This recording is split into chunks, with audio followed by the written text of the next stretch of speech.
প্রবাসী বউদের নিয়ে আপুর পক্ষ হয়ে একটা ভিডিও বানাইছিলাম। সেইখানে অনেক প্রবাসীরা এসে আমাকে গালিগালাজ করতেছে।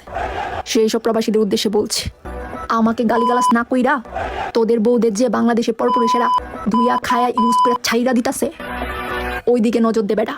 শোনা, তোমার দেখলেই বোঝা যা তুমি যে মানুষকে তোমার বুঝা ঠেলা দাও। আবার প্রবাসীদের বউকে উল্টাপাল্টা কথা বলো। প্রবাসীদের বউ হতে গেলে ভাগ্য লাগে। আর তোমার মতন বিঘেরা ব্যবসা গেলে প্রবাসীরা বিয়ে করবো, তুমি এটা ভাবলে কেমনে?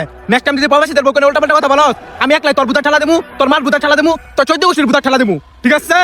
হ্যাঁ, একদম ঠিক কথা বলছেন ভাইয়া। আমরা তো প্রবাসী বউদের মতো ফাঁকা ঘরে 2-4টা নাং নিয়ে রুম রেট করতে পারি না, তাই আমরা ওদের কোনো লেভেলেই নেই। কারণ আমরা বাংলাদেশি পোলাপানের বউ, আমরা তো আর ওদের মতো ফাঁকা ঘরে রুম রেট করতে পারি না, তাই ওদের আমরা লেভেলেই নেই। আরেকটা কথা, আর ওদের তো খালে অলরেডি পানি সবসময় জমেই থাকে। বোঝো নাই বিষয়টা? তো কথা কি ঠিক আছে না? বাংলাদেশি ভাবিরা অবশ্যই আমার কমেন্ট বক্সে সাড়া দিবা।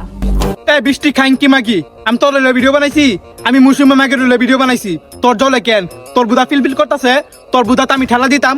শালি বেশ সামাগি, তোর জামাইয়ের স্ক্রিন তুলে অনেক বড় করছত বল। আমি একলাই তোর বুদা ঠেলা দিয়া তোর বুদা ফাঁক করে একবার সিরারমু। ঠিক আছে? খাইন কি মাগি, সময় থাকতে ভালো হয়ে যা।